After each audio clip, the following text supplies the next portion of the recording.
Yeah, it's the red, and then this is clicking, so we're good. Okay. All right, I'm here with my best friend Patti Digh, and she's an author, and she's inspiring, and she's an inspiring author. And I said that twice in a row. I did it in rehearsal, and it's out of my mind. It's crazy. Um, and I just love her book, and I love her, and we just cut her hair today. We get to talking all the time about great stuff. And I tell people that I fly from North Carolina to get my hair cut by you. she does. She flies from North Carolina just to get her hair cut with me. And you happen to be doing a seminar today. Yeah, I do have work here. I'm not crazy, but yeah, I am doing a training. Yep. But you would come anyway for your hair, even absolutely, absolutely.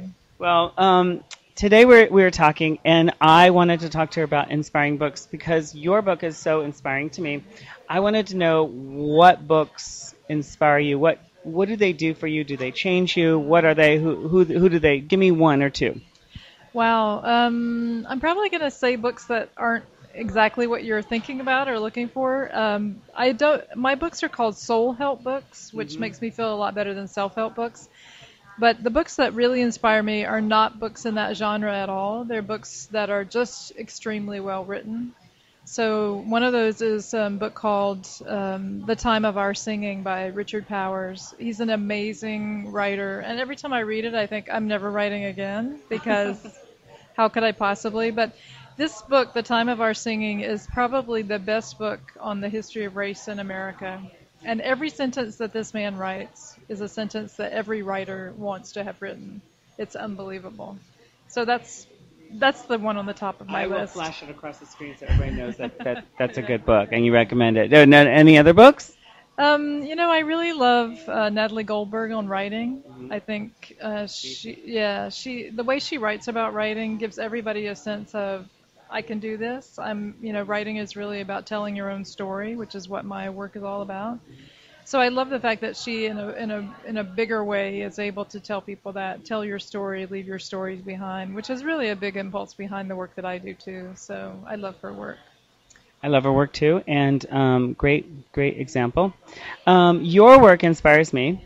Your work is a, would you call it a soul?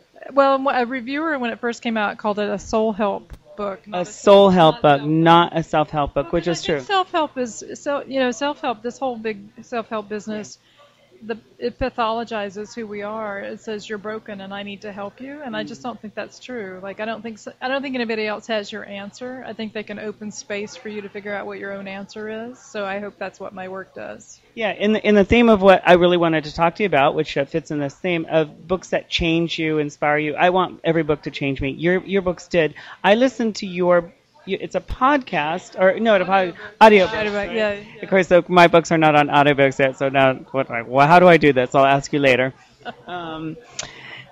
Your books are inspiring, and I listen to a chapter a day here and there, and I'll listen to Wayne Dyer or somebody else's book on audiobooks, and I love it. Was that hard for you to do? It was really pretty interesting because a friend of mine had a studio, so I went there every day for X number of days and recorded stories. It was the first time for a lot of the stories that I'd ever read them out loud. So that was really pretty interesting. And if you've gotten to the end of the book, I write about my father's death. I actually started crying in the reading of it, and he let me go. I just continued, and then he said, do you want to do that over? And I said, no, let's leave it in. Because it was the first time I had ever read that out loud. And I did that in a reading one time in Milwaukee. I read a story somebody wanted me to and just started sobbing. Like not a pretty sob, not...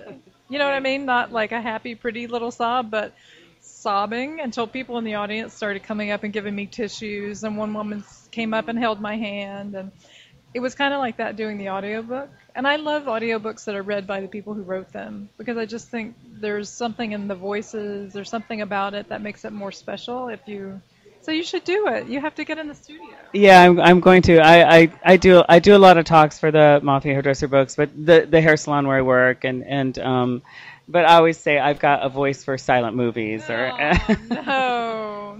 But I'm going to do it soon. And thanks for talking with me. I just want to do a little author-to-author chat, and I love you so much. I love your books. And get her book, 37 Days, Life is a Verb. It is inspirational. It's kind of a daily meditation for yourself. It's for yourself, about yourself. You can use it as a workshop book if you wanted to do like a daily, do this, or you can just daily inspiration, but it's the first thing that goes in your brain. My brain every morning is Patti Digh's 37 Days, Life is a Verb. I love your book. Thank you. It's such a pleasure. Thank you. Bye.